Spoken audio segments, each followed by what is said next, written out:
ವರ್ಷವನ್ನು ಆರಂಭಿಸಬೇಕು. ಇಡೀ ನಮ್ಮ ಬದುಕನ್ನು ಕಟ್ಟಿಕೊಟ್ಟಂಥವನು ಆ ಪರಮಾತ್ಮ.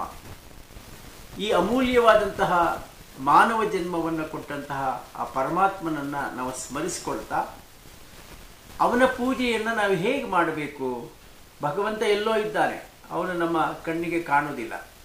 ಹಾಗಾಗಿ ನಾವು ನಮ್ಮ ಪ್ರತಿ ಕ್ಷಣವನ್ನು ನಮ್ಮ ಸುತ್ತಮುತ್ತಲಿರುವಂತಹ ಬಂಧುಗಳೇನಿದ್ದಾರೆ, ಜನಮಾನಸದಲ್ಲಿ ಇರ್ತಕ್ಕಂಥ ಶೋಷಿತರು, ದುರ್ಬಲರು, ದಲಿತರೇನು ಮಹಾನುಭಾವರು ನಮ್ಮ ಭಗವಂತನ ಸ್ವರೂಪದಲ್ಲಿದ್ದಾರೆ, ಅವರನ್ನು ಪ್ರೀತಿಸ್ತಕ್ಕಂಥ, ಅವರನ್ನು ಗೌರವಿಸ್ತಕ್ಕಂಥ, ಅವರಿಗೆ ಸಹಾಯ ಮಾಡತಕ್ಕಂಥ ದಿಸೆಯಲ್ಲಿ ನಮ್ಮ ಬದುಕನ್ನು ನಾವು ಪೂರ್ಣಗೊಳಿಸ್ಕೊಳ್ಬೇಕು, ಸಮರ್ಪಿಸ್ಕೊಳ್ಬೇಕು. ಹೀಗಾಗಿ ಈ ಹೊಸ ವರ್ಷ ಅನ್ನುವಂಥದ್ದು ಒಂದು ಸಂಕಲ್ಪ, ಒಂದು ಛಲ ತೊಡಬೇಕು. ಏನದು ಸಂಕಲ್ಪ ಅಂತಂದರೆ, ನಾನು ಈ ಇಡೀ ವರ್ಷ ನನ್ನ ಏನು ಸಂಕಲ್ಪಗಳಿವೆ ಆ ಸಂಕಲ್ಪಗಳು ಸಕಾರಾತ್ಮಕ ಸಂಕಲ್ಪಗಳಿರಬೇಕು, ಅದು ಲೋಕ ಕಲ್ಯಾಣಕ್ಕೆ ಪೂರಕವಾದಂಥ ಸಂಕಲ್ಪಗಳಿರಬೇಕು, ನಮ್ಮ ಆತ್ಮದ ಒಂದು ವಿಕಾಸದ ಕಡೆ ಆ ಸಂಕಲ್ಪಗಳಿರಬೇಕು, ಮತ್ತು ನಮ್ಮ ವೃತ್ತಿ ಇರ್ಬೋದು, ಪ್ರವೃತ್ತಿ ಇರ್ಬೋದು, ಈ ಎಲ್ಲದರ ಜೊತೆಗೆ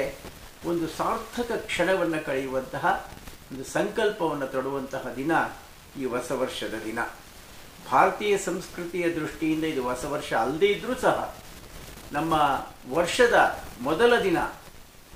ಈ ದಿನ ನಾವೆಲ್ಲ ಎಲ್ಲರನ್ನೂ ಸಹ ಪ್ರೀತಿಸ್ತಕ್ಕಂಥ ಒಂದು ಸಂಕಲ್ಪವನ್ನು ತೊಡೋಣ ಅನ್ನೋ ಮಾತನ್ನು ಈ ಸಂದರ್ಭದಲ್ಲಿ ಹೇಳ್ತಾ, ನಮ್ಮ ಇಡೀ ಜೀವನ ಏನು ಕಳೆದ ವರ್ಷ ಸವಿದಿದೆ ಅಲ್ಲಿ ಆಗಿರುವಂತಹ ನೋವುಗಳನ್ನು ಮರೆಯೋಣ. ಅಲ್ಲಿ ನಾವು ಬೇರೆಯವರಿಗೆ ಏನಾದರೂ ತೊಂದರೆ ಕೊಟ್ಟಿದ್ದರೆ ಅದನ್ನು ಮರೆತು ಅದಕ್ಕಾಗಿ ಕ್ಷಮೆಯನ್ನು ಯಾಚಿಸ್ತಾ ಮುಂದಿನ ದಿನಗಳಲ್ಲಿ ಪ್ರೀತಿಸೋದನ್ನು, ಇಡೀ ವರ್ಷ ಒಳ್ಳೆಯ ಕಾರ್ಯಗಳನ್ನು ಮಾಡೋ ಮೂಲಕ, ಒಳ್ಳೆಯ ಮಾತನ್ನು, ಮೃದು ವಚನಗಳನ್ನು ಮಾತಾಡೋ ಮೂಲಕ ಯಾರ ಮನಸ್ಸಿಗೂ ನೋಯಿಸದೆ ನಮ್ಮ ವೃತ್ತಿ ಪ್ರವೃತ್ತಿಯಲ್ಲಿ ಒಂದು ಸಮನ್ವಯದ ಸಾರ್ಥಕತೆಯನ್ನು ಪಡ್ಕೊಳ್ಳೋಣ ಅನ್ನುವ ಈ ಪ್ರೀತಿಯ ಮಾತುಗಳಿಂದ ನಾಡಿನ ಮತ್ತು ನಮ್ಮೆಲ್ಲ ಆತ್ಮೀಯ ಬಂಧುಗಳಿಗೆ ನಾನು ಅತ್ಯಂತ ಪ್ರೀತಿಪೂರ್ವಕ ಶುಭಾಶಯಗಳನ್ನು, ಹೊಸ ವರ್ಷದ ಶುಭಾಶಯಗಳನ್ನು ಸಲ್ಲಿಸ್ತೇನೆ. ಹಳೆಯ ವರ್ಷವನ್ನು, ಅಲ್ಲಿರುವ ಎಲ್ಲ ಕರಾಳದ ವಿಷಯಗಳನ್ನು ಮರೆತು ಬಿಡೋಣ. ಹೊಸ ವರ್ಷದ ಈ ಸಂಕಲ್ಪದೊಂದಿಗೆ ಒಂದು ಹೊಸ ಚೈತನ್ಯ, ಸ್ಫೂರ್ತಿಯ ಬದುಕನ್ನು ಭಗವಂತ ನಮಗೆ ಕಳಿಸಲಿ ಅಂತ ಆಶಿಸೋಣ. ನಿಮಗೆಲ್ಲರಿಗೂ ಹೊಸ ವರ್ಷದ ಶುಭಾಶಯಗಳು. ನಮಸ್ಕಾರ.